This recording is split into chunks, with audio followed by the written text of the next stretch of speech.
challenge is we need to find a solution to the ghetto community. These young boys, many of them like music and sports. Right. But they should be able to earn from what they like. Because you'll find every child, there's so much talent in the ghetto when it comes to soccer, when it comes to music. Because these are boys who grow up and girls who grow up and they have not had an opportunity to go to school. They have been produced in absolute poverty. In the ghetto, there are no morals. There is no discipline. Yeah. Now, these children, even when they are born, the world has already denied them. They are born denied. It is only God's favor that can get them there. Sad one indeed. So they engage in crime. But also, yesterday, NIRA, National Identification Authority, called upon Ugandans, said, you people, pick your IDs. we're supposed to print 17 million IDs, but we are able to print 15. That is what they will be able to print. However, so far they have printed 12 million and sent 10.5 million to districts or places of collection, but only 3 million have been collected. Yet you people, you've received messages. I received a message to collect my national ID. Truth be told, I've not yet picked it. But at least I received that message. Now they are going to send the messages again and indicate, if you picked, please ignore. But let's go and pick our national IDs. Hopefully they're also there. I'm in the same boat as you, but I've also met people who say that they receive the messages, go to pick their IDs, and unfortunately the IDs are not there. And place is what is confusing. Especially if you're picking it from a place that's far from where you usually dwell. If you have to go to the district headquarters. Why did you register where it's far? Well, I registered from here, but they took it there. So what do I do? Things like that. Because you indicated where you want it to be. You know, some of these things, when you are or you teaching indicate Ugandans, where it's, understand them properly. or you indicate where and you the stay, questions were very open. Where do you want to pick your ID? From here. It was from here. So if that was what you, because at least for me, where I indicated is where my ID is, because my better half registered on the same day. She went and picked hers there.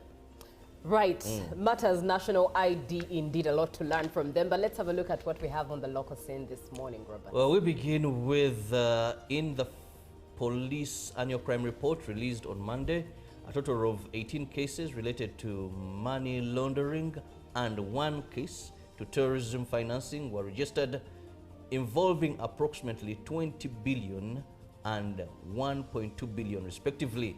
The executive director of FIA, Samuel Wandera, responded. The members of parliament sitting on the finance committee questioned the link between the Financial Intelligence Authority and political interests. This follows several claims that some organizations fell victims to suspected illicit transactions, and the Financial Intelligence Authority freezed their bank accounts. Among the recently affected NGOs include Agro Center for Research, Chapter 4 Uganda, African Institute for Investigative Journalism, Center for Constitutional Governance, and the Great Lakes Institute for Strategic Studies. Idi Wandera called for calm as investigations proceed. The Financial Intelligence Authority budget was contested by some members of parliament, including some items hidden under classified expenditure. In the budget, the authority included the purchase of 50 iPhones. There has been concern about the limited knowledge and skills of law enforcement agencies and competency of the authorities to investigate money laundering as the trade of financial crime has evolved. The legislators on the Finance Committee deliberated on the budget under the vote 130 of the Treasury operation. This budget has remained controversial despite Minister Musasizi maintaining that the financial year 2026-2027 has primarily been directed towards ensuring the timely services to the public, debt obligations, redemption of government securities, settlement of statutory obligations, and effective operationalization of the contingency fund.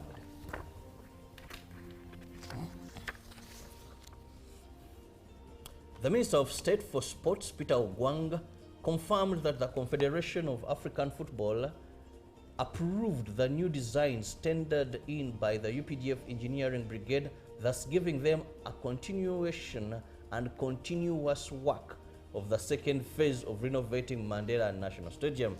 The move is in compliance to the 2026 CAF report, which highlighted upgrading the stadium to meet the standards required at continental level ahead of the 2026 AFCON tournament. In 2021, Nambole Stadium was closed down to allow the first phase of renovation. The stadium was later reopened in 2024 for soccer activities. However, the Confederation of African Football have in 2026 flagged the facility as lacking. With not more than 15 months left to the kickoff of the tournament, the Ugandan government has stepped forward to comply with the CAF recommendations. The State Minister for Sports, Peter Ogwang, said the contractor has tabled new architectural designs to meet CAF standards. The UPDF Engineering Brigade still qualify for the job. Minister Peter Ogwang said Mandela National Stadium will elevate its status both to Uganda and at continental level. AFCON is scheduled for mid-2027.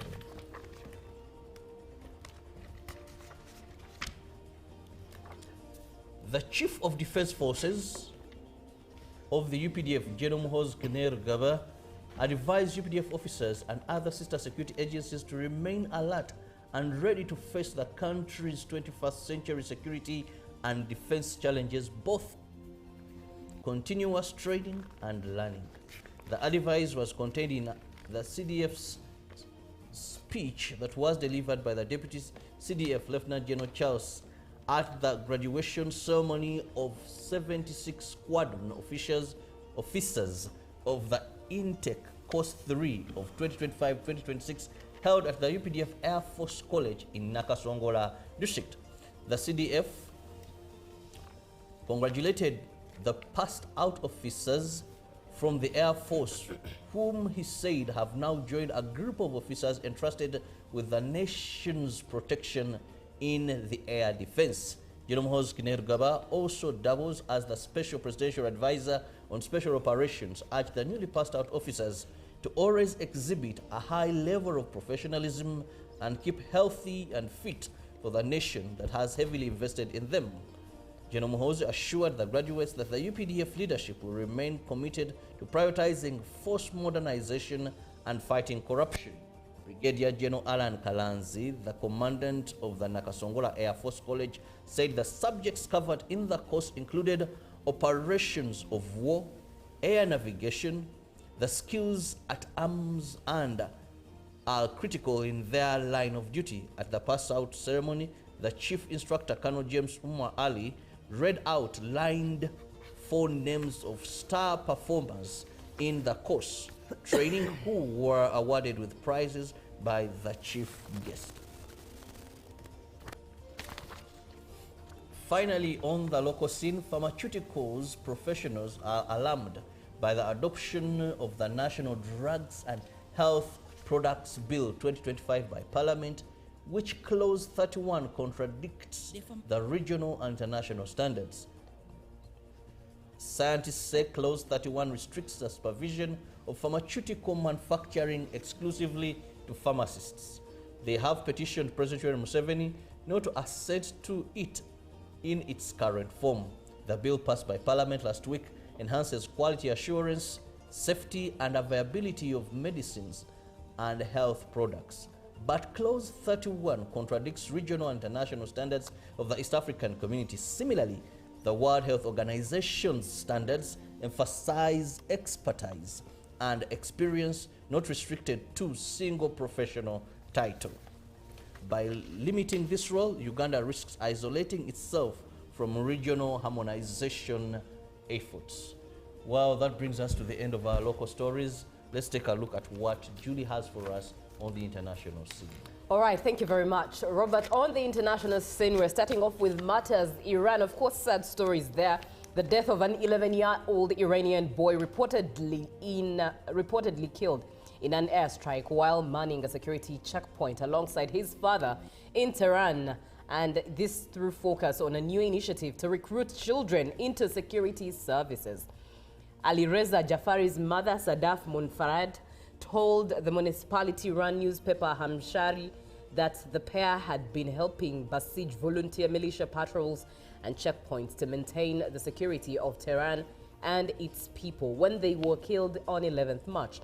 Last week, an Islamic Revolutionary Guard Corps IRGC official in Tehran told the IRGC-affiliated Fars news agency that the organization would enroll volunteers aged 12 and above. Eyewitnesses have told the BBC they have seen children, including some armed in security roles in the capital and other cities. Foreign-based human rights organizations have also reported Ali Reza's death. The Kurdish group Hengo said he was a 5th grade student who was killed while present at a checkpoint in Tehran. Ali Reza's mother said her husband had told her there were not enough personnel at the checkpoint with only 4 people present. She said he took Ali Reza with him and said that the boy needed to be ready for the days ahead. Oh dear. Anyways, President Donald Trump said on Tuesday that the U.S. could end its military campaign against Iran within 2 to 3 weeks. We'll be leaving very soon, he told reporters in the White House's Oval Office, adding that the exit could take place within 2 weeks, maybe 2 weeks, maybe 3. The declaration was Trump's clearest to date that he intends to soon end a month-long war that has reordered the Middle East, disrupted global energy markets, and changed the trajectory of the Republicans' presidency. Trump added that Tehran does not have to make a deal with Washington to end the conflict. Iran doesn't have to make a deal, no, he said when asked if successful diplomacy was a prerequisite to the U.S. winding down the conflict. No, they don't have to make a deal with me. Instead, Trump said the requirement for winding down the operation was that Iran be put into the Stone Ages without the ability to soon acquire a nuclear weapon. Then we'll leave, he said. Away from matters Middle East and the U.S., let's head straight to Nigeria's High Commission in South Africa that has urged its citizens there to be cautious following an anti-illegal immigration protest in Eastern Cape Province that turned violent. On Monday, activists were holding a peaceful march in the port city of Kogompo, formerly East London. But disorder erupted after a protester said he was attacked by a foreigner, prompting demonstrators to damage several vehicles and shops. The trouble came amid tension over the recent installation of a Nigerian community leader in the city who has a traditional title that can be translated as King of the Igbo people in East London. South Africans in the local area saw this as an attempt to grab political power. Traditional leaders like Nklati Sikau, who was present at Monday's march, told broadcaster Newsroom Africa the installation ceremony had left local chiefs feeling undermined as the area was the territory of the Xhosas. South Africa is home to about 2.4 million migrants, just less than 4% of the population according to the official figures. And that story marks the end of what we have on the foreign scene. But hey, the dailies have stories too, so let's dig right in. Robert. Well, beginning with a new vision, a big headline there, that is 205 billion per rise secured for civil servants. I don't know if you're falling here. Now we have heavy rains, the roof primary school in Apak district. Very unfortunate there. Still, we look at government reassures country on fuel supply. Well, you must, if you have some money, ensure your tank is doing well. Then when Jamil Mukuru became most wanted man, and why we celebrate Easter, plus mandatory retirement age reduced to 45 years. People have been retiring at 60. Now 45 years. Wow, that's so reduced. What are the reasons? Well, Getting get yourself yourself that a copy. and see how they arrived at that. Now, still in the New Vision Minister Advocate Fair competition in the sugar sector, and 1,675 women raped last year. Very unfortunate. Let me move to the Daily Monitor. General's amnesty. The Chief of Defense Forces, General Moses Kainerugaba, ordered the release of Brigadier General Johnson Namanya, the former Commissioner for Citizenship and Passport Control, 4 days after his arrest in unclear circumstances. Major General Don Nabassa, who was arrested at the same time, remains in custody. Ministry of Lands fires over 150 contract staff. Why art teachers pay rise to start in July? And a legend walks away into the sunset of retirement. Who is that? Journalists at the National Media Group raised their papers as a symbolic guard of honor to celebrate Mr. Daniel Kalinaki, the retiring general manager, editorial at the company offices in Namuongo. That was yesterday. That is Kalinaki. But the lizard says something. Says, not April Fool's Day. He's just wondering. Said, this something that is being done to fool Ugandans as usually April Fool's Day. So much happens. Yeah, a lot. But the truth is, you get your car. Bank of Tanzania, that is in the Citizen. The Bank of Tanzania pauses gold sale as prices fall. That's a headline on there. How Nest is promoting cleaner government systems. Another story to look into, and why CEOs are optimistic yet cautious about the future. And looking at the Daily Nation, representing Kenya, tenure ends for DCI boss haunted by abductions. That's the headline on there. And another story to look at, governors revive extortion claims after Sakaja siege on there. More stories to look into. Get yourselves the copies of any of them from all over East Africa and get to be informed. For now, we end it there and into a short break. When we get back, it's another conversation. Make sure you save the number 0709602592. Text WhatsApp so that we are able to engage together, learn and relearn. You are watching Good Morning Uganda. Live.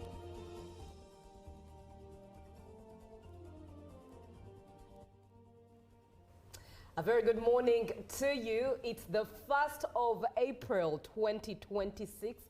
And while some choose to take the route of fools, Robert Chirabo Nyonyitono and myself are choosing the path of wisdom. And that is why we are inspired to start this morning with a purpose. And that is the purpose to serve you this morning on the 1st of April 2026 with a whole note of inspiration.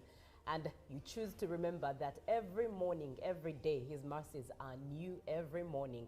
A reminder for you to walk in forgiveness, a reminder for you to forget the past and behold the new. My name is Julie F. Nantaba. Robert, good morning.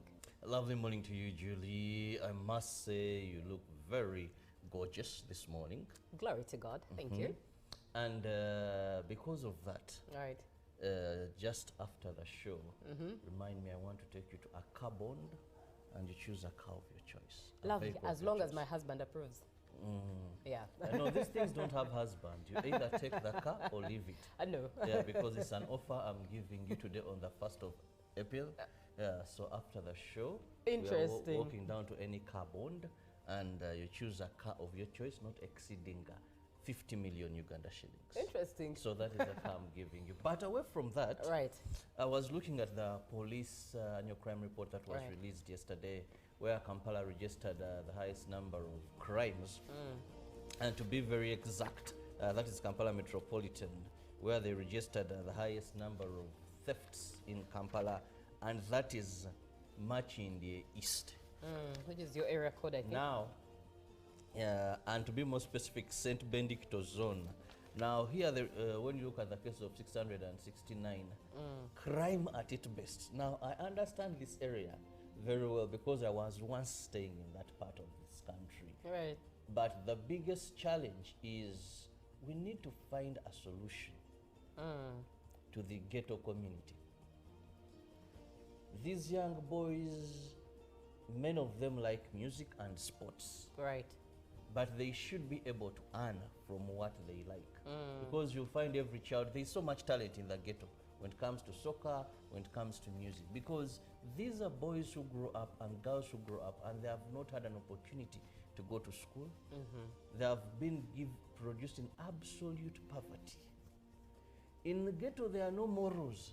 There is no discipline. Yeah. Now, these children, even when they are born, the world has already denied them. They are born denied. It's only God's favor that can get them there. Sad one indeed. So they engage in crime. But also, yesterday, NIRA, National Identification Authority, called upon Ugandans, said, you people, pick your IDs. we're supposed to print 17 million IDs, but we are able to print 15. That is what they will be able to print. However, so far they have printed 12 million and sent 10.5 million to districts or places of collection, but only 3 million have been collected. Yet you people, you've received messages. I received a message to collect my national ID. Truth be told, I've not yet picked it. But at least I received that message. Now they are going to send the messages again and indicate.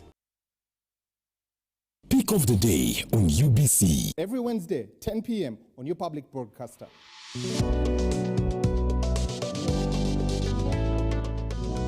Was brought to you by. I'll call you every day, yeah, yo, baby, don't know. You can now get all the Chibuzi out with MTN voice bundles. Call all networks. Kubei Dondoro. Buy a 25-minute voice bundle for only 1,000. Or buy any daily voice bundle of your choice. Dial *100 *21# and select daily, or use the MyMTN app. When we talk together, we are unstoppable.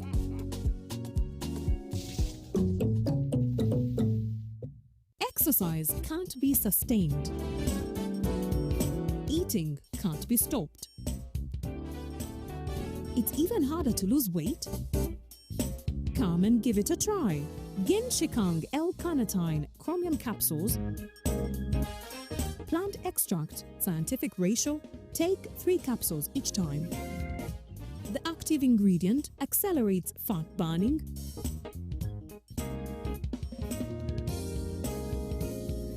eat twice a day,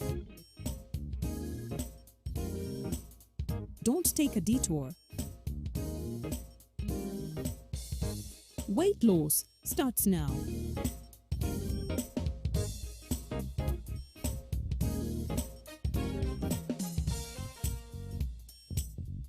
Ginshikang L-carnitine with chromium capsules helps you stay in shape. Please follow medical advice when taking this product. For more information, visit our website www.hgo.com or call 0800 335555. My question is, what is the difference between rental tax and income tax? How comes I'm paying both taxes on my own premises? If you want to have a tin, but you are not making any income from your business, you should take on the obligation to continue filing your nil return. Commissioner General, to invest in taxation. When people understand taxes and they know the importance of taxes and they know the fair assessment of these taxes they're supposed to pay, I think everybody will embrace taxation. As banning groupage cargo, clearance protects small traders who cannot afford to import full container loads individually and rely on consolidation to remain competitive. Cargo to come in groupage is consolidation, it's legitimate, and we can't ban it. What we have banned, or what we have stopped, is the use of container leaders. Now, Fiona, the good news I have for you is that among the new tax proposals, Now, you can get direct answers. Send your tax-related questions via WhatsApp or SMS to 0790-141-887, and the Commissioner General of URA, John Musinguzi, will personally address them. Tune in to UBC News Tonight every Monday and Wednesday for expert insights and clear explanations. Buza Commissioner. Live from UBC Studios in Kampala, this is Good Morning Uganda.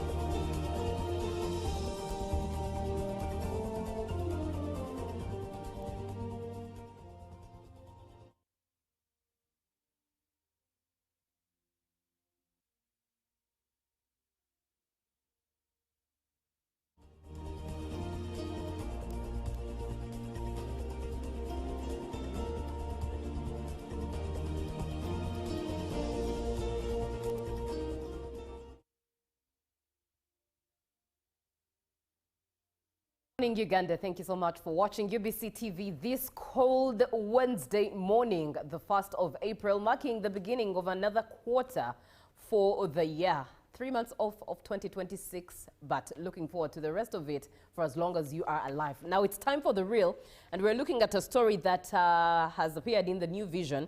1,675 women raped last year. Yeah, church and the government decry rising cases. Let's engage in this conversation. 0709602592. And the best way for you to engage is to get into your opinion and share that opinion. With that statistic, 1,675 women raped, what can be done to curb this alarming trend? Share that opinion. 0709602592. Now, excuse me, the high cases of rape registered in the 2025 annual crime report have received widespread condemnation from the church and, of course, women rights advocates calling the numbers unacceptable. Although the overall crime rate declined, according to the police report that we indeed studied yesterday, 10.2% was the decline from 2024. Rape was among the crimes where police reported an increase in the cases. The report indicated that 1,675 female adults were victims of rape last year, a rise from 1,667 cases reported in 2024. And looking at indeed more of the statistics, out of these 1,675 rape cases that were reported last year, 719 were taken to court. And of course, those that were convicted cases were 22, while 15 cases were dismissed. A total of 682 cases are still undergoing trial. The majority of the rape cases were recorded within Kampala Metropolitan and Kampala Metropolitan region, and that is KMP North, Kakiri, Kasanga, Tikawempe, Nansana, Matuga, Old Kampala, Wakiso, and Wandegeya had the highest number of rape cases, about 121 on there, and it was followed by KMP South Central Police Station, Kampala, that is Entebbe, Kabalagala, Kajansi, Katwe, Nsanji, Natete, with about 120 cases registered on there. North Choga came third with 103 cases, followed by KMP East with 100 cases. Looking at regions, looking at regions, of course, from KMP spreading across the country. KMP North, Kampala Metropolitan North, 121 cases. KMP South, 120 cases. North Choga, 103 cases. KMP East, 100 cases. Looking at Rizi, that's in Western Uganda, 96 cases registered. Rwenzori West, 78 cases. Elgon Region, 71 cases. Aswa West, 66 cases. Albertine South, 62 cases. Masaka East, 63 cases. Wamala, 61. Northwest Nile, 55. Masaka West, 52. Aswa East, 52. And Savannah, 49. Now, with those statistics, let's dig deep into it. As, of course, we're discussing further. Once again, be part of the conversation. Share your opinion with those statistics that have been read. What can be done to curb the alarming trend of raping women?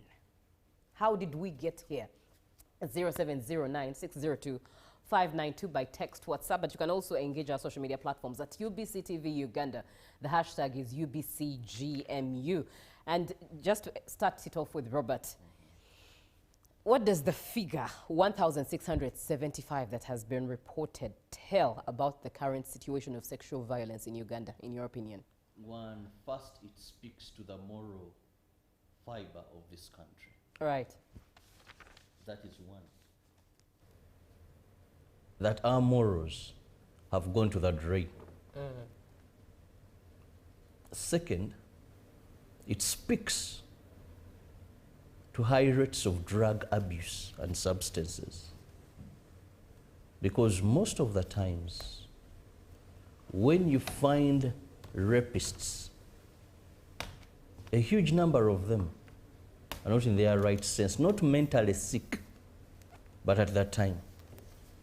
It also has an implication on poverty, but poverty becoming the least on this case. But first, moral decadency, followed by abuse of substances and drugs. Then it goes to poor parenting, and not forgetting the gaps within the law in terms of enforcement, because you have one of the best laws when it comes to rape. But the gaps in execution, in the investigation. Now, when you see statistics, police having 1,645 reported, get that word. Yep. These cases are the ones that were reported last year to police. Think of the many that have not made it to police. Now that will give you a big picture. Yeah. Because by the time someone is raped and goes to police in this motherland, Uganda, it shows the graveness. You know, rape is not like defilement. With defilement, there could be consent, just that the age, according to our laws, that person, even if they consent, they believe they're not mature enough to make that decision regarding sex. But rape is forcefully. When you look at the definition of rape, this is where you've had penetration, oral, anal, or the right path, because of late we even have homosexuals. People are raped through this as well, but with no consent, and usually by coercion, intimidation, you know, force. That someone sees a lady moving at night, when a dark spot, prepares himself, pounces on this woman. Penetration is done. Now, rape is so, that's why you talked about how many adult women? 1,675. This for adult women. Adult women. Right. Women above 18 who are forcefully. And you know the statistics, of course, these are the ones that police received, but many have not been registered. And I'll speak into the angle that is rarely talked about, perhaps unpopular or public secret, but even in marriages, rape happens. Marital rape happens. Marital rape, I'm sorry to say this. Let's first forget marital rape or marital rape. But the effects are the same. Let's not even forward it. No. These things, Julie, when you look at the gravity of a case that goes to police, at least in my career, I told you, I witnessed this rape that goes to police. If you look at these women, some were beaten. And these things happen in Some were strangled. The marriage bit, let's leave that talk for another day. That's marital rape. Many will say that, but at least these two consented, for better, for worse, to love, to cherish. This is a person they regularly have the intercourse. Maybe today she's just not in the mood. It may not have so much physical damage. It actually does, Robert, because the story is on ground. I don't know if you've met, but women are being domestically abused and raped. Okay, but the seriousness of this problem, I would love us to isolate what happens in there. Because if someone, wait, Julie, the emotional damage is the same. No, it's not the same. It is. Julie, it's not the same. If your husband rapes you, you can come to work. you know, and we may not know. But think of this young girl coming from university, you know, has never seen this face maybe. She's on her way to campus, from her lecture, those that end around 9, passing through a certain corridor or what, and someone bounces on her. That's true. Tears all clothes. Yeah. Forces himself on her. Sometimes he's even bleeding, tear and all that. This is the type of cases that go to police. Leave alone where, Julie, you've spent with this person 3 years, 4 years, and someday you're not in your mood. You know the person, it is maybe even in the bedroom. Now, So I don't want us to lose the context. Just because these are very different. To speak into it, you're speaking as a man.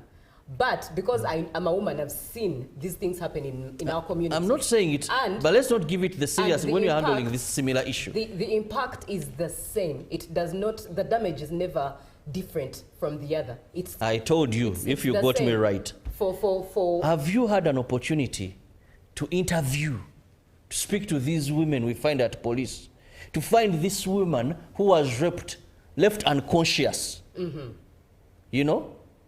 Left unconscious. Community comes and sees her. Even sometimes with the clothes torn, everyone looks at her. Look at the magnitude. I know. And have you had so... As we move forward, the impact of rape on a woman is the same, married or not. It's the same. The emotional damage is bad for both married and unmarried. I disagree with you 100%, but let's continue. We are looking at the statistics released by the annual police crime report. 1,675 women raped last year, according to the statistics. And we're looking at what can be done to curb this alarming trend. Be part of the conversation on our X handle at UBCTV Uganda, #UBCGMU, and share your opinion on there. Just to quickly read through some of the comments that are coming through already. Hi, Julie, thank you for the show. And Robert, this is teacher Igalagwa Edward from Buyende District. Strict penalties and life imprisonment to people who rape innocent souls should highly be put into consideration without police bails.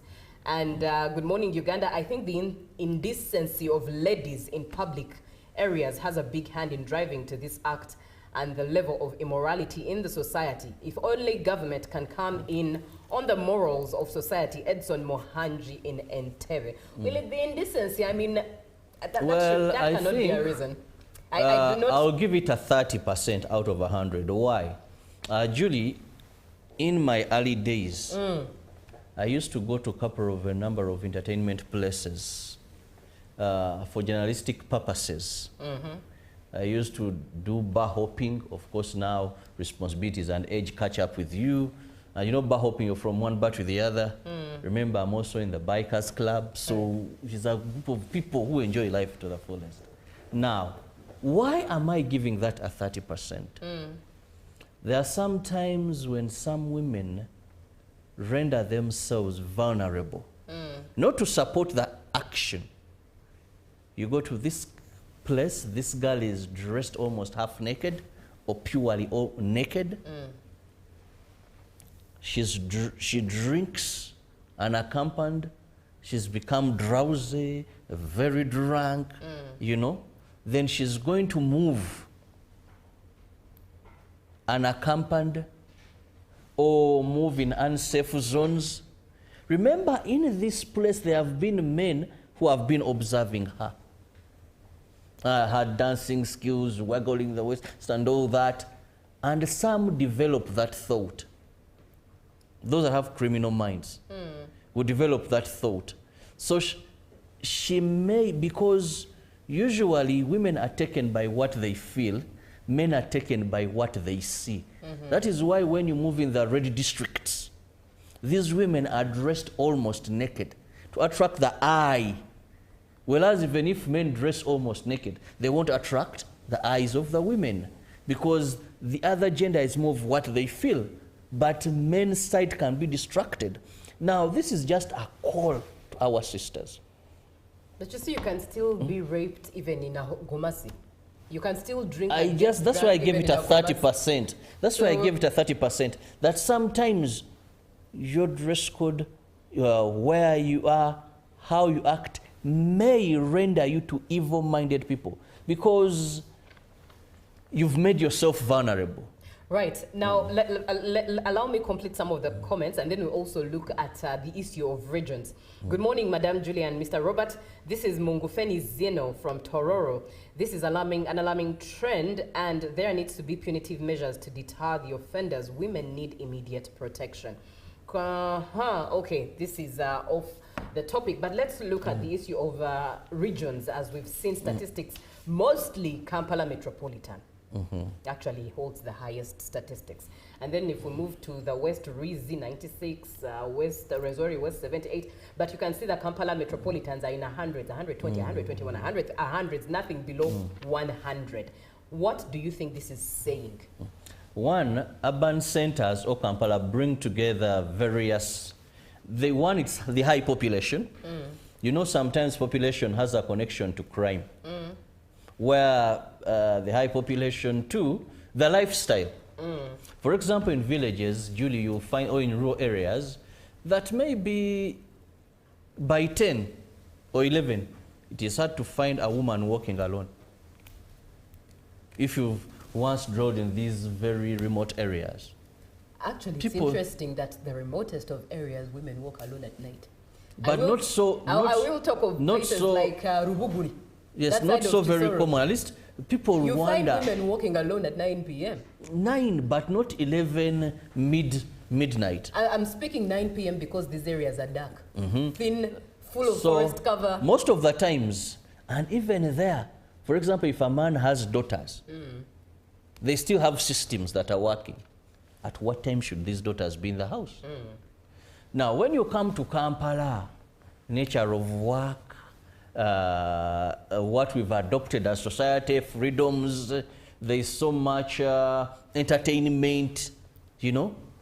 We're coming to work, you're seeing young girls along the road, some even drunk, getting on borders. The lifestyle, coupled with the population, makes it very possible for these criminals to execute their missions. There's a way urban centers are complacent. You tell a person, but really, for example, what at this time I think you should. So these are some of the factors. Crime and population have a connection. High population, expect high crime rates. Right. Now, let's quickly look at what can be done. Let me just read one more. Before we look at what can be done, yes, there's something very important in this report that it pointed out. Very, very important. Right. Look at cases reported to police, cases taken to court, cases secured conviction. I remember check through how many convictions were secured. It is absurd. It is a shame. 22 cases convicted.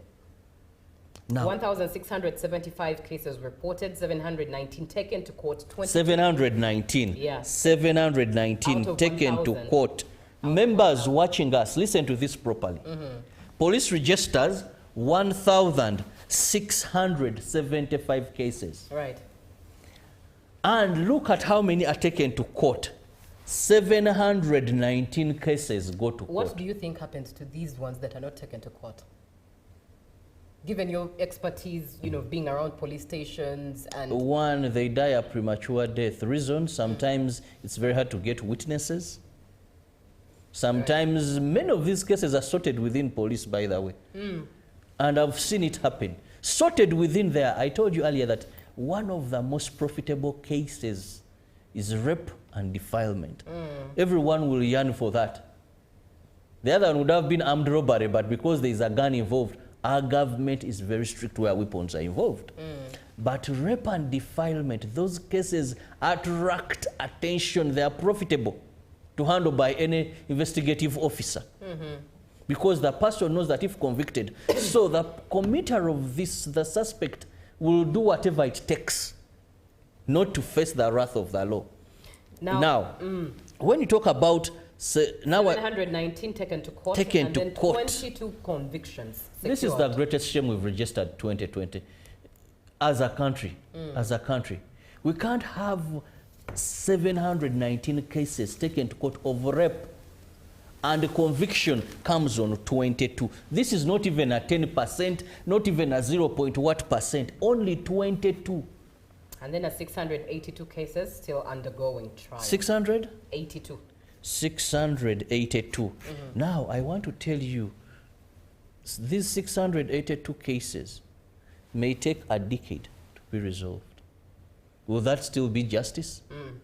Justice or 5? today. Because if a girl today has been, she's 18 years or 19, add 10 to this.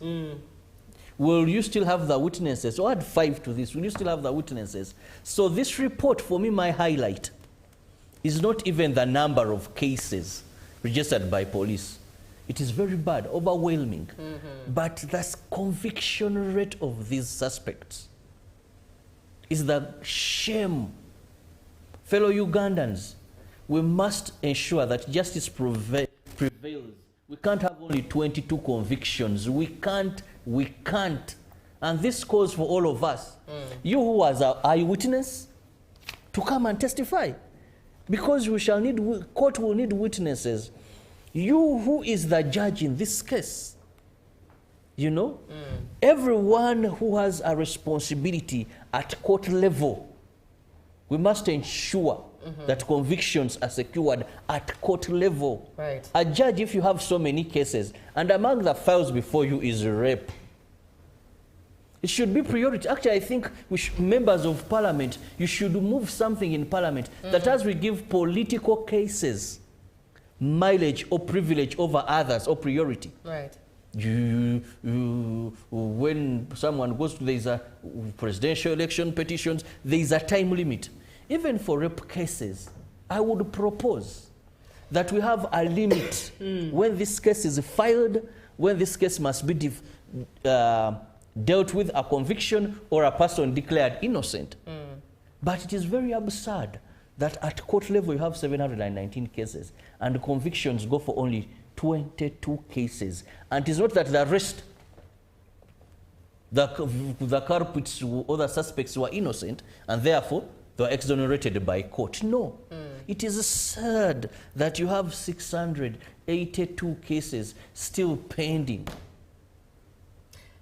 To rape, yeah, indeed. Today is your daughter, tomorrow is your wife, the other day is your side chick, the other day is your mother. No one is safe. All of us, I have a daughter. And believe you me, and I think it's I wouldn't wait even for justice. Altogether, it's for every man, if you are to look into what can be done. Ultimately, it's for every man in their position to make sure that they are protecting a woman around them. It could be one who you work with, it could be one who's just walking by, but you notice you can play a role. Play that role, because ultimately that's what you are created for. But to read some of the, one comment before you conclude, Robert. Thank you for the program, Julian. Robert, it's Isaac Wanzala in West Nile. I always concur with Robert with his analysis. Thank you, Isaac. Thank you, I'm honored. Being on the show. As you conclude. First, I want to urge all men, because rape, majority of these cases involve men. It is us committing these offenses. You don't want to imagine someone being forced into this act. Look at every woman as your daughter, as your mother, as your sister, because we're all brought into this world. A woman had to be there. 2, I want to urge communities. Let's prioritize these cases. You know, a person with a criminal mind, when that goes on their mind, you may protect this person, but he will go for your daughter, your mother, because of even 85-year raped. Yeah, true. So let's all join hands. I want to go to police. Police should do a very big role when a case comes to you. This is evil money. And it is a curse.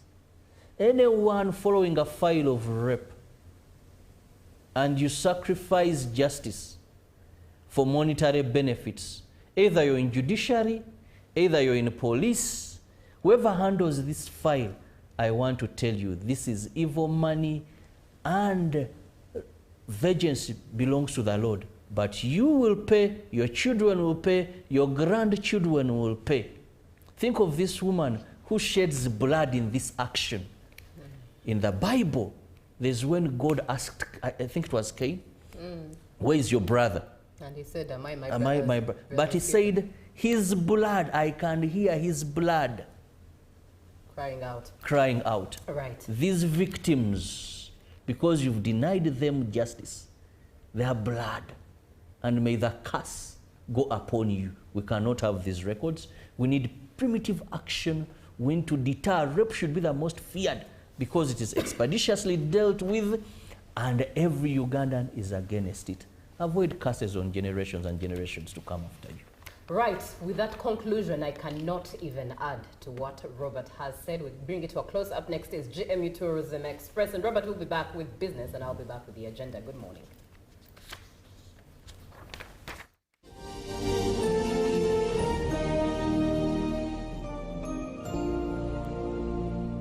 Live from UBC Studios in Kampala, this is Good Morning Uganda. Exercise can't be sustained. Eating can't be stopped. It's even harder to lose weight. Come and give it a try. Ginshikang L-carnitine chromium capsules, plant extract, scientific ratio, take 3 capsules each time. The active ingredient accelerates fat burning,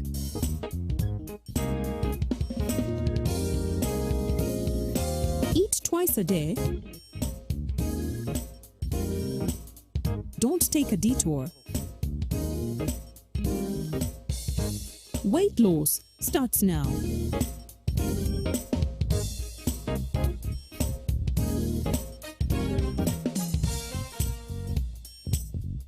Ginshikang L-carnitine with chromium capsules helps you stay in shape. Please follow medical advice when taking this product. For more information, visit our website www.hgo.com or call 0800 335555. My question is, what is the difference between rental tax and income tax? How comes I'm paying both taxes on my own premises? If you want to have a tin, but you are not making any income from your business, you should take on the obligation to continue filing your nil return. Commissioner General, to invest in taxation, when people understand taxes and they know the importance of taxes and they know the fair assessment of these taxes they're supposed to pay, I think everybody will embrace taxation. As banning groupage cargo, clearance protects small traders who cannot afford to import full container loads individually and rely on consolidation to remain competitive. Cargo to come in groupage is consolidation, it's legitimate, and we can't ban it. What we have banned, or what we have stopped, is the use of container leaders.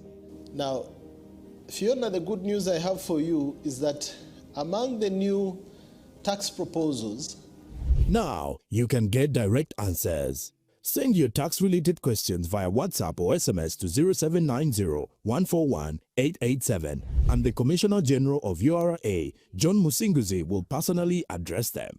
Tune in to UBC News Tonight every Monday and Wednesday for expert insights and clear explanations. Buza Commissioner. Live from UBC Studios in Kampala, this is Good Morning Uganda.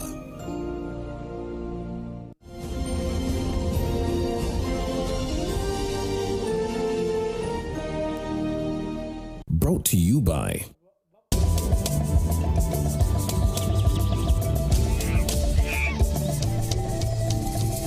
Uniquely Ours. Explore Uganda. I welcome you to the Kabaka's Lake. My name is Elvis Sechibule, a guide working under Buganda Heritage and Tourism Board. The place where we are currently, we are at the largest man-made lake we have in the east and the central of Africa. Now, this lake has a very unique significance to the kingdom of Buganda and the country Uganda at large. In Buganda, whenever the kings came on the throne, the king had the main role of establishing for himself a palace. And this palace could be the capital for that very king or during his reign. The kings never liked their palaces to be far away from water bodies, especially Lake Victoria. And these water bodies would enhance trade. In case of any attack, the king would use this water body as an escape route. So Kabaka Mwanga established his palace at Mengo Hill in 1885, just up there. It's a very short distance from the lake here to the king's palace, Mwanga. That's why he established his palace. Then the official digging of this lake began in 1886. Kabaka Mwanga gave this work to a rich gentleman known as Musoke. Musoke spearheaded the initial digging of this lake. This lake was dug manually using hands. They could use tools, the local tools like hoes, spades, baskets, which could help them to carry out mud and dump it up there. Actually, most of the county chiefs in the kingdom, they were in charge of overseeing and looking after this work which was being done here. People could wake up early morning at exactly 6 a.m. and they could leave work at exactly 6 p.m. late in the evening. County chiefs, they could come here and inspect the rolls, and Musoke was the chief who could instruct the digging. Later, Musoke failed, and the work was taken to Kagwandi Mukulaga. That was his name. Kagwandi Mukulaga did the second stage of the digging of this lake, and later Wakome Chiengera finalized this work. The intention of this lake was to reach Lake Victoria along the river which crosses to Chibuye, then Nalukolongo. The king had a palace in Munyonyo, that side. In his Munyonyo palace, that's why he could carry the goods from Munyonyo to the palace, or from the palace of Mengo, then to Munyonyo. So this lake is sitting in between two hills. We have the hill of Mengo and the hill of Rubaga. And actually it has two roads which cross it. We have Nabunya Road and then Mengo Ring Road. Before this lake was established, this was a swamp which was commonly known as Nsike. Nsike was the swamp where the Bagana people could do their athletics, especially wrestling and entertainment of the king. During the reign of Kabaka Daudi Chwa, on the island which is in the middle of the lake, which you can see, it has a name. It is called Nambi, Nantutululu. That's why he could sit and entertain him with boat racing and again arm wrestling in the mud here. This lake has a lot of importances today. It's a tourist attraction in the middle of Kampala, and it houses a number of bird species.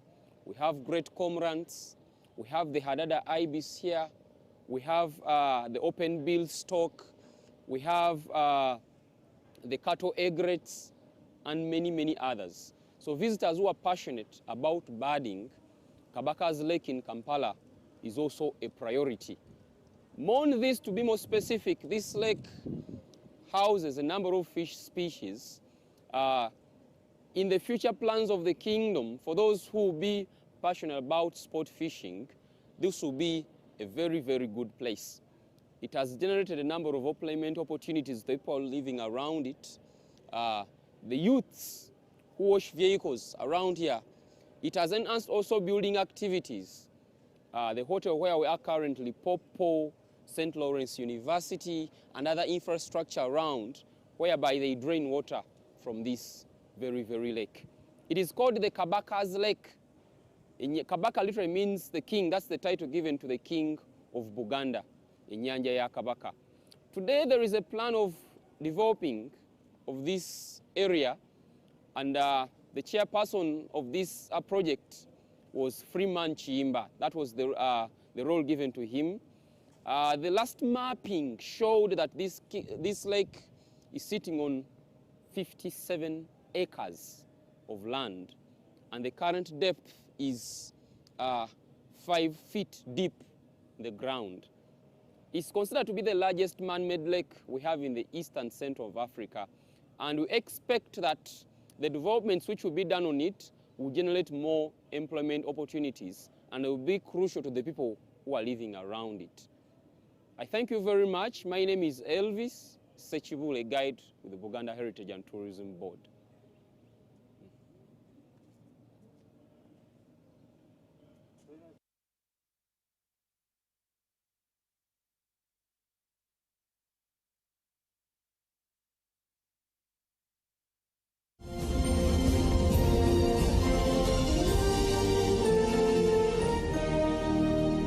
Brought to you by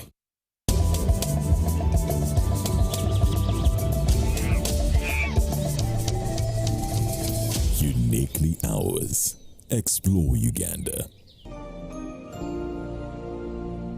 Live from UBC Studios in Kampala, this is Good Morning Uganda.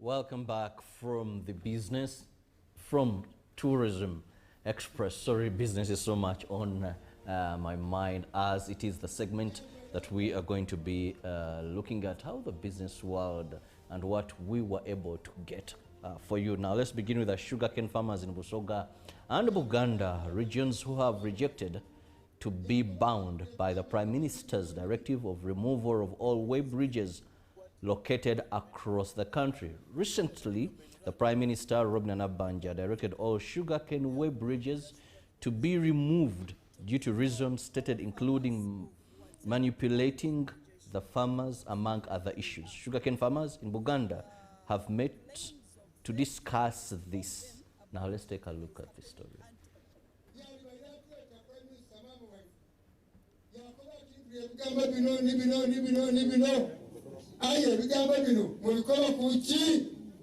Farmers, these way bridges, they came to rescue the situation which was not moving well in farmers. For example, we have middlemen. Farmers used to take their sugar at the factory, but they reached a time when even they can't access and have a dialogue. The Prime Minister should also focus why the way bridges came. They came when there was a lot of exploitation, farmers were being exploited, they had no market, the transportation costs were very high. It was dominated by middlemen. Now, when these way bridges came, it created a market, transport costs lowered, and many other people, even middlemen, ran away. People are comfortable, they have grown their sugarcane, and if you take them back to that bad experience, it is really unfair for the Prime Minister not even to consult the stakeholders. I've come here, both Buganda and Busoga, because we are delegates on the Sugar Council, to inform our farmers of whatever direction that the sugar industry is taking. You're all aware that there is a directive that was released by the Prime Minister of Uganda indicating that all way bridges should be removed from wherever they are, with claims of theft and harvesting young cane. Today, as leaders, we came to the community to inform them about whatever is happening and to also seek their views so that the same views can be taken back to the council, so that while the country and government is taking a decision, they put into consideration views of all stakeholders. Matters as farmers, we are very much aware, was really entirely placed in the Department of Sugar Council. Way bridges, they have provided job opportunities to the casual workers. Then 3, They have also really helped in the standard of living of the people just around there, the Katogo cookers and the rest. They have also provided job opportunities.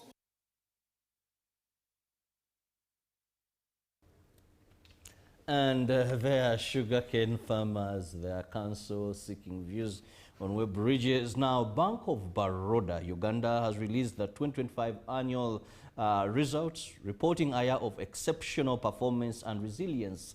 The bank managing director, Sashi Dara, attributes the success to disciplined, customer-centric priorities.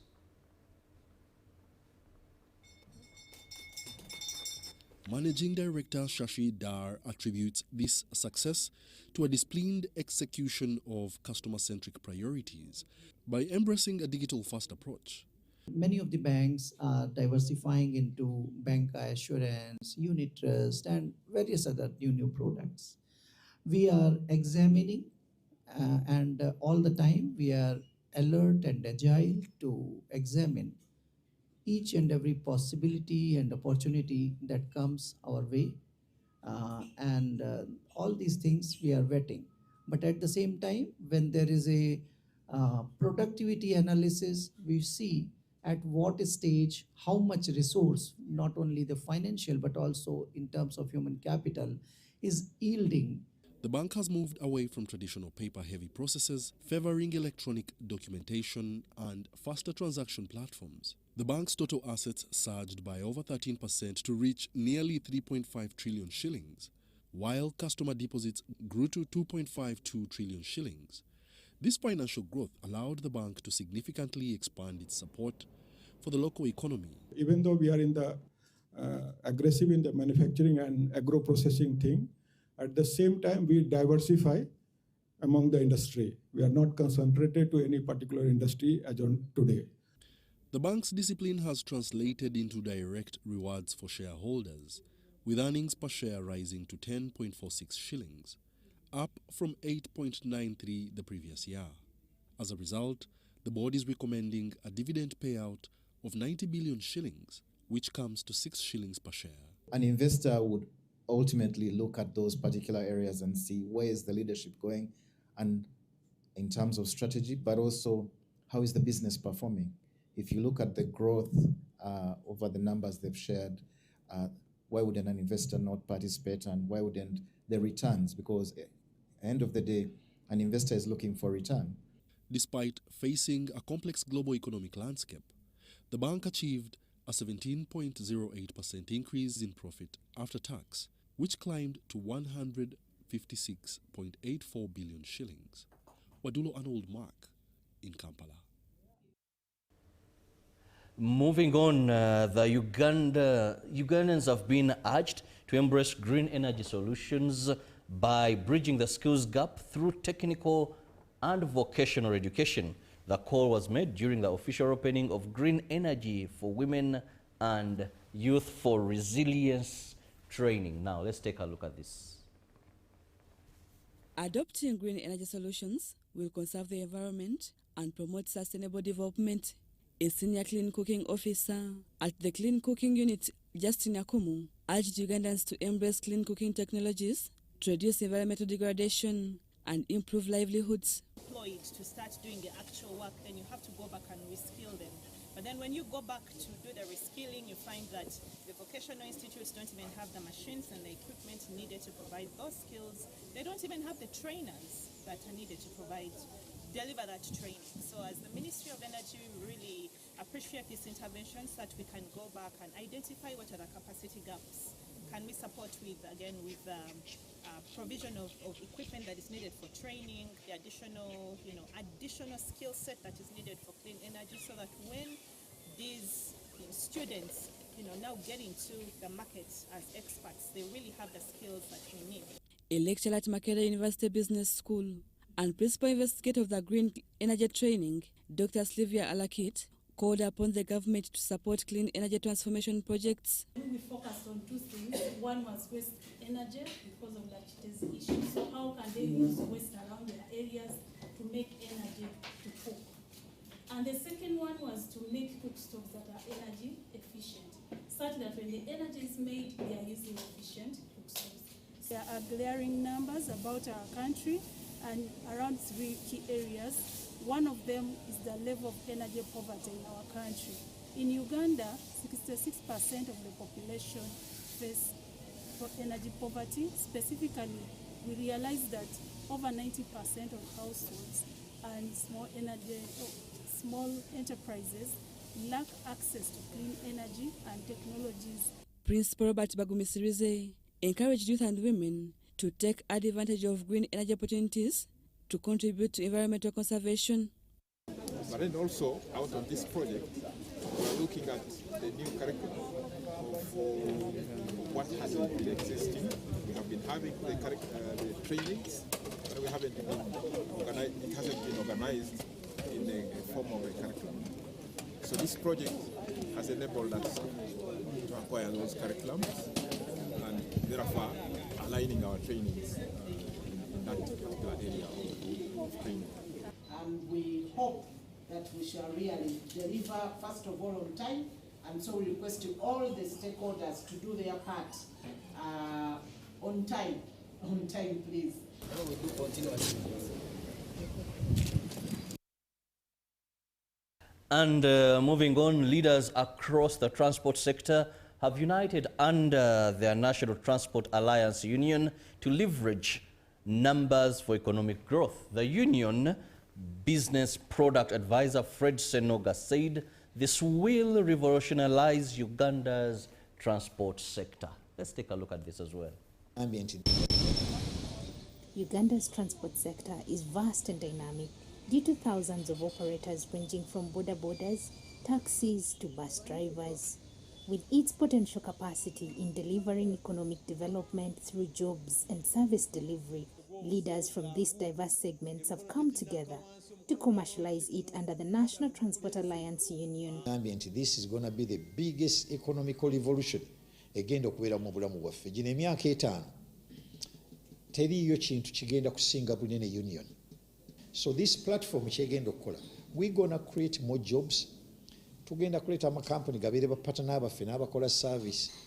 Twagala mu myezi mitono nnyo nga bw'ogenda mu kyalo ne bw'ogenda wasembayo mu kyalo dipa ng'oli ne bwajjayo ekibiriiti alaba ekibiriiti nga kya union. That's how low tugenda okugenda. Ate n'ebintu ebirere byonna tubikole ki? Tubigendemu. The National Transport Alliance Union hopes to harness the vast network of transport service providers across the country as a ready market with the aim of improving livelihoods for those in the sector. As a union, katutandike okuzimba low cost housing zaffe ez'aba members ebayita Union Village. That one with the housing finance tugenda kuspringa the whole country with the district yonna. We've partnered well with Baganda baffe ab'MTN mu nnaku ntono nnyo. We're going to launch our Union Bundle. Kubanga ffe tusinga okukola ki? Union Bundle. NSSF has more money than n'amabanka gonna mulaba partnership. Twagala buli muntu waffe yena ng'alina akantu kasavingako on a smart life. Tugenda kukola ebintu ebirala bingi, tukoze ebirala. Many transport operators across the country are facing challenges including housing.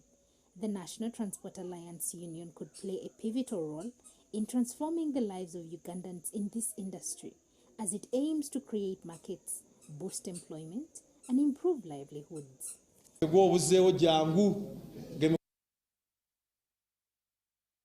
a look at what the Forex has for us as of the 31st of March. Now, beginning with the US dollar, opening was at 3,751.41 and selling was at 3,761.41. By midday, the US dollar was at 3,761.32 and was selling at 3,771.32. And closing was at 3,760.00 and was selling at 3,770.00. Now the Great Britain pound, as by midday, it was at 4,969.45 and was selling at 4,964.17. The euro as of midday, it was at 4,000 4,313.85 and was selling at 4,325.70. Now the Kenyan shilling was at 28.93 and was selling at 29.05. The Tanzanian shilling was at 1.43. Buying and selling was 1.46. The South African rand was at 219.60 and was selling at 220.27. Now that is as of yesterday, the Forex, that's how they were standing. Today, well, try check out in case you want to do any transaction where you require to exchange currency. Well, Julie will be next with the agenda. Keep it with us, and I'll return later on with Good Morning Uganda Extra.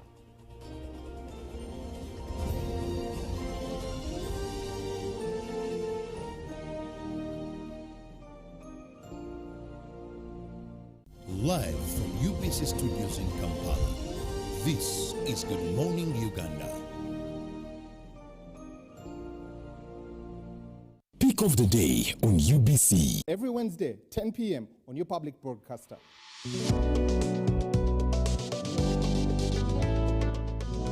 Was brought to you by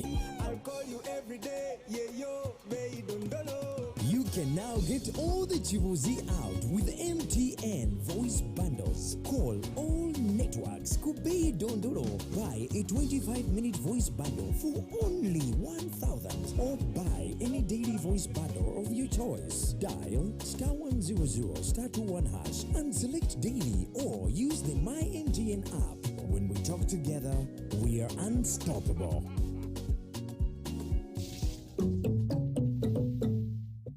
Exercise can't be sustained.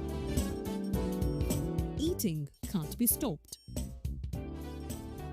It's even harder to lose weight. Come and give it a try. Ginshikang L-carnitine chromium capsules. Plant extract, scientific ratio. Take 3 capsules each time. The active ingredient accelerates fat burning.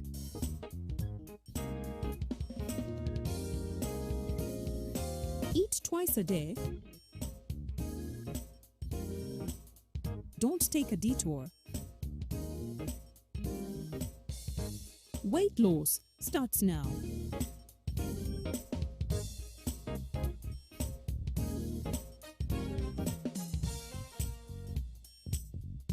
Ginshikang L-carnitine with chromium capsules helps you stay in shape. Please follow medical advice when taking this product. For more information, visit our website www.hgo.com or call 0800 335555. My question is, what is the difference between rental tax and income tax? How comes I'm paying both taxes on my own premises? If you want to have a tin, but you are not making any income from your business, you should take on the obligation to continue filing your nil return. Commissioner General, to invest in taxation, when people understand taxes and they know the importance of taxes and they know the fair assessment of these taxes they're supposed to pay, I think everybody will embrace taxation. As banning groupage cargo, clearance protects small traders who cannot afford to import full container loads individually and rely on consolidation to remain competitive. Cargo to come in groupage is consolidation, it's legitimate, and we can't ban it. What we have banned, or what we have stopped, is the use of container leaders. Now, Fiona, the good news I have for you is that among the new tax proposals, now you can get direct answers. Send your tax-related questions via WhatsApp or SMS to 0790-141-887, and the Commissioner General of URA, John Musinguzi, will personally address them. Tune in to UBC News Tonight every Monday and Wednesday for expert insights and clear explanations. Buza Commissioner. Every Wednesday, live in our studios in the heart of Kampala. We have to change the political culture in this country, really. who has bewitched Ugandans? I want to assure you, as government, we shall do whatever it takes to ensure that Ugandans are safe. We have conversations that have analysis, explanation. This law society, this union of theirs, because they want a job everywhere, they want to be this, they want to be that, they want... No. We know it's a union. You cannot be making a road, bitumen grade 1, in Congo for 5 billion. But not every truth is fact, and not every fact is truth. The argument that the General Court Martial is responsible for peace and stability is without basis, either in law or in fact. We have been told how Napoleon was a great orator. Now, Napoleon cannot help me get food. They told me combine harvesters in Saskatchewan. I don't know where Saskatchewan is. This is a geography we're taught. Instead of teaching me how to preserve Mabera forest, they're teaching me about Rhineland. This is a problem we got. We cannot run away from it. Right now, you hear very disgusting stories of members of parliament. Instead of discussing the details of loans, they ask for their cuts. Every Wednesday, 10 p.m. on your public broadcaster.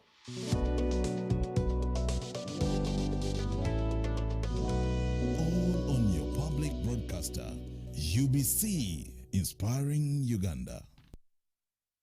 Live from UBC studios in Kampala, this is Good Morning Uganda.